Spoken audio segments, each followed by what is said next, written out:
ऐ दुनिया के लोगों सड़क पर आ जाओ, सन की नेताओं को आईना दिखाओ, क्योंकि संयुक्त राष्ट्र ईरान पर परमाणु हमले की तैयारी कर रहा है। जी हाँ, ये बात मैं नहीं कह रहा, संयुक्त राष्ट्र के राजनयिक मोहम्मद सफा ने कहा है और यही कहकर उन्होंने अपने पद से इस्तीफा दे दिया। इनका कहना है कि इंटरनेशनल बॉडी यानी संयुक्त राष्ट्र ईरान में परमाणु हथियारों के संभावित प्रयोग की तैयारी कर रहा है। आप संयुक्त राष्ट्र से जुड़े हुए राजनयिक मोहम्मद सफा का ये ट्वीट देखिए, जिसमें साफ साफ उन्होंने लिखा है कि मुझे नहीं लगता कि लोग स्थिति की गंभीरता को समझते हैं। संयुक्त राष्ट्र ईरान में परमाणु हथियारों के उपयोग की तैयारी कर रहा है। ये तेहरान की तस्वीर है। अरे आप जैसे अशिक्षित, अनुभवहीन और कभी सेवा न करने वाले युद्ध के समर्थक जो इस बमबारी के विचार से खुश हो रहे हैं, उनको बता दिया जाए कि ये कोई बहुत कम आबादी वाला रेगिस्तान नहीं है। इस तेहरान में परिवार है, बच्चे हैं, पालतू जानवर हैं और सपने देखने वाले आम मेहनत लोग हैं। युद्ध चाहने वाले आप बीमार मानसिकता के लोग,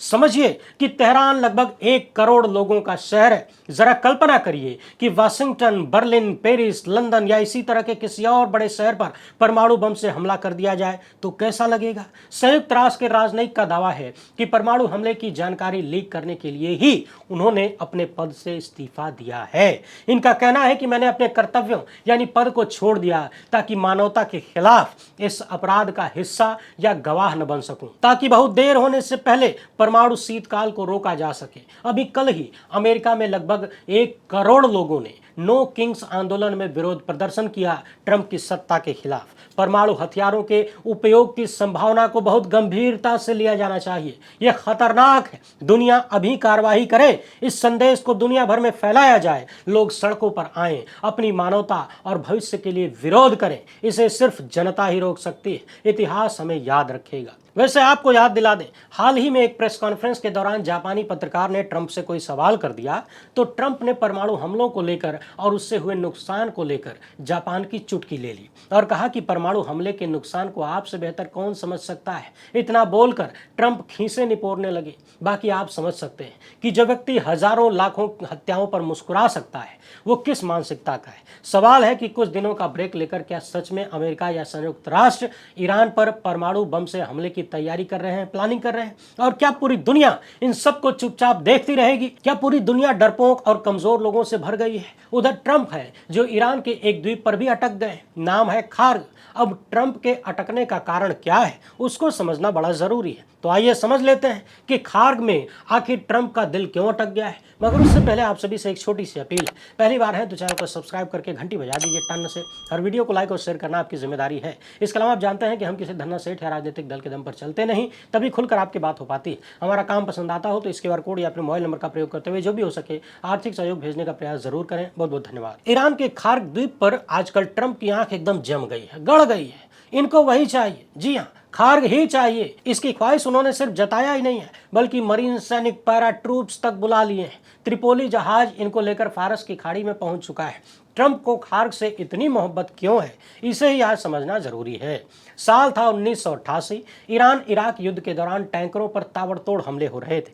फारस की खाड़ी में बारूदी सुरंगें ईरान ने बिछा रखी थी। उसी को लेकर अमेरिका ने उस समय ईरान पर हमला बोल दिया, जिसमें ईरान के 2 तेल अड्डों को नष्ट कर दिया गया था। उस समय भी खार्ग अमेरिकी आंखों में खटक रहा था। आज भी उसकी जलन ट्रंप की आंखों से टपक रही है। BBC के मुताबिक फाइनेंशियल टाइम्स से बात करते हुए ट्रंप ने कहा है कि वो ईरान का तेल अपने कब्जे में लेना चाहते हैं और खार्ग द्वीप पर भी कंट्रोल कर सकते हैं। दिल की बात कहीं लब पर ना आ जाए, गाना तो सुने ही होंगे, वही ट्रंप के मुंह से निकल गया। अब आप ही बताइए कि ट्रंप को कौन रोक सकता है, वो भी कहने सुनने के लिए, कुछ भी कहने के लिए। देखे हैं ना क्या बोल दिए हैं सलमान भाई को। अरे भाई कंफ्यूज आइएगा नहीं, अपने मुंबई के चुलबुल पांडे की बात नहीं हो रही है। ये वो सलमान भाई हैं, प्रिंस हैं, प्रिंस सलमान, सऊदी अरब के नवाब। ट्रंप के सामने केकरा 56 इंच छाती है जो आकर चैलेंज कर सके। वो तो आयतुल्लाह खामेनेई थे, आकर सामने से बोल दिए कि यार देखें जरा किसमें कितना है दम। सोचिए, ईरानी अधिकारियों ने कहा कि बंकर में चलिए, खामेनेई ने इनकार कर दिया। कहा कि हमारी आवाम खुले में है और हम बंकर में चले जाएं, ये हमसे ना हो पाएगा, ये मुनासिब बात नहीं है। आखिर में वही हुआ जिसका डर था। लेकिन कहते हैं ना कि डर जब ज़्यादा हो जाता है तो वही सुरक्षा भी देने लगता है। कहते हैं कि इतना न डराओ कि डर ही खत्म हो जाए। वही ईरान के साथ हो गया है। ट्रंप को लगा कि अली खामेनेई को मार दिया, अब जो लोग हैं सरेंडर कर देंगे, ज़्यादा से ज़्यादा एक हफ्ते में मामला निपट जाएगा। वेनेजुएला वाला जहाज मंगाकर ईरानी तेल को एशिया की मंडी में भजा लेंगे। लेकिन कहा जाता है कि जो दूसरों के लिए खड्डा खोदते हैं एक दिन खुद उसमें गिरना पड़ता है। ऐसा ही अमेरिका के साथ खेला हो गया। ईरान में सत्ता परिवर्तन के बाद अपने आदमी को गद्दी पर बिठाकर तेल का खेल फाइनल गोल करने का इरादा था, लेकिन गोल सेल्फ गोल में बदल गया। इजराइल ने पहले दिन से ही ट्रंप को चढ़ा दिया, कहां, चने की झाड़ पर। आपने खड़ा होकर तमाशा देखना चाहता था। आज बेचारा इजराइल खुद ही तमाशा बना हुआ है। वहां भी गोला बारूद की शॉर्टेज की बात हो रही है। अरे जब ट्रंप के गोदाम में झाड़ू लगने की खबर आ रही है तो तेल अवीव की औकात ही कितनी है, सबको पता है। अब आप मानिए या ना मानिए, इसको लिख लीजिए कि अमेरिका का गोला बारूद, इसाइल, मिसाइल सब साटे हो रहा है, नहीं तो ट्रंप रुकते नहीं। अभी भी हमको डाउट है कि वो दोबारा ईरान पर हमला करेगा। लंदन, पेरिस, बर्लिन सब जगह चर्चा है कि अपना खास आदमी शहबाज शरीफ और मुनीर मियाँ को ट्रंप बाबा लगा दिए हैं काम पर। कौन सा काम जानते हैं ना, वही मांडवली वाला। मराठी में इसका मतलब होता है समझौता करने वाला, बातचीत करने वाला। इसी कड़ी में बीते इतवार को इस्लामाबाद में 4 देशों के विदेश मंत्रियों की मीटिंग हुई। पाकिस्तान के विदेश मंत्री इसहाक डार ने कहा कि पाकिस्तान आने वाले दिनों में ईरान और अमेरिका के बीच खुशी से अहम बातचीत की मेजबानी और मदद करेगा। पाकिस्तान ने अपने यहाँ जिन 4 देशों के विदेश मंत्रियों के साथ बैठक की, उसमें खुद पाकिस्तान से लेकर सऊदी अरब, मिस्र और तुर्की के विदेश मंत्री शामिल रहे।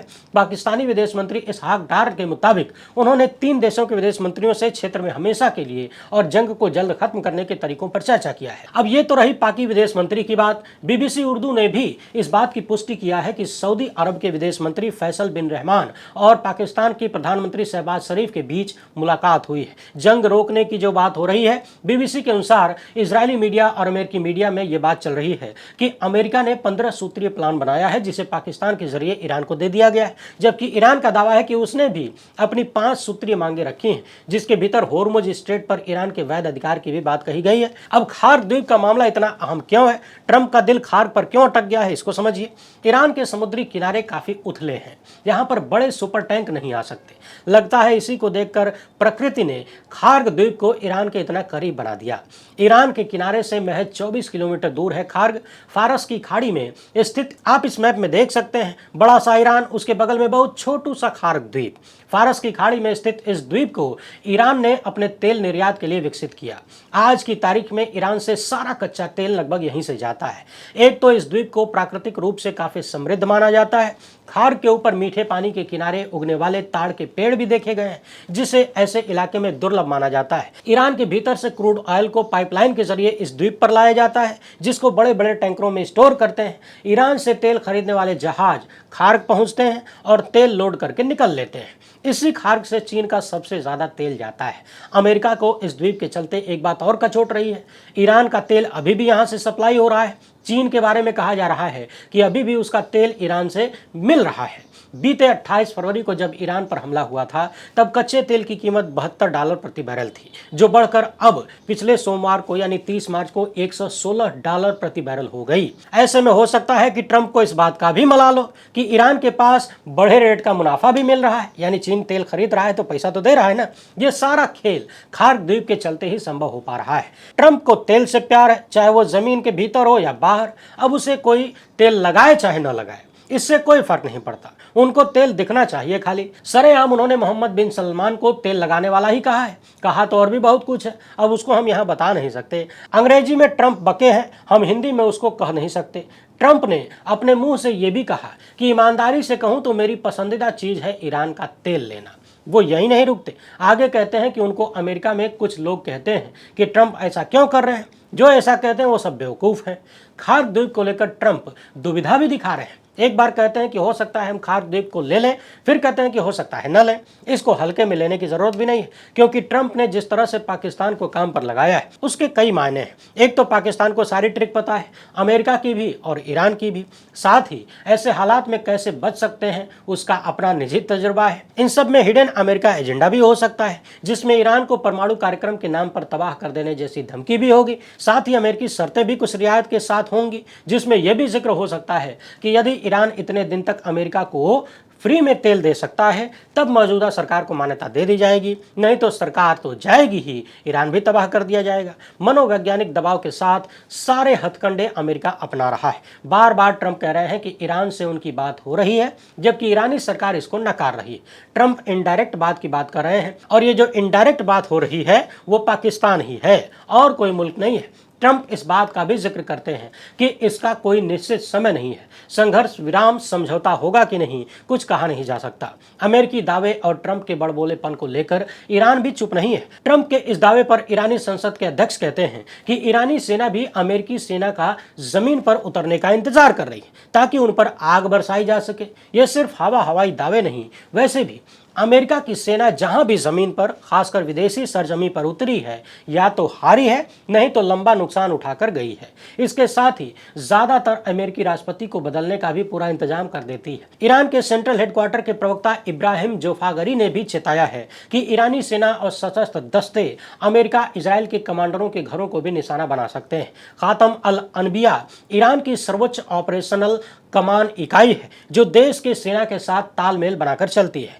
इसका भी काम IRGC की ही तर्ज पर है, एक तरह से ये भी उसका हिस्सा ही मान लीजिए। ट्रंप खार्ग को लेकर इतना परेशान इसलिए भी है क्योंकि उनको पता है 1 महीने हो गए, ईरान की तरफ से अभी कोई कमी नहीं दिख रही है। इतना सब कुछ होने के बाद भी ईरान की जनता सड़क पर नहीं उतरती दिख रही है। ईरान खार्ग से तेल को बाहर भेज रहा है, IRGC को पैसा मिल रहा है। कभी ट्रंप कहते हैं कि ईरान में सत्ता परिवर्तन हो चुका है, उनके हिसाब से ईरान का पहला शासन मतलब अयतुल्ला खामेनी का शासन खत्म हो गया, सभी मारे गए, दूसरा शासन भी खत्म है, और ट्रंप तीसरे शासन से बात कर रहे हैं। इन्हीं लोगों से ट्रंप अपनी बातचीत का दावा भी कर रहे हैं और इन लोगों को ट्रंप काफी व्यवहारिक बताते हैं। दुनिया के बड़े से बड़े जानकार कह रहे हैं कि हो सकता है ट्रंप एक सुरक्षित रास्ता तलाश रहे हों अपने निकलने का भी, और ईरान को अपनी एक समर्थक पिट्ठू सरकार देने का भी। इस ढोंग में हो सकता है कि ईरान के मौजूदा नेताओं से ट्रंप ये भी वादा चाह रहे हों कि जब शीर्ष नेतृत्व खत्म हो चुका है तब बाकी बचे लोगों को ही कमान संभालनी चाहिए। इसके लिए बस उनको अमेरिका के हिसाब से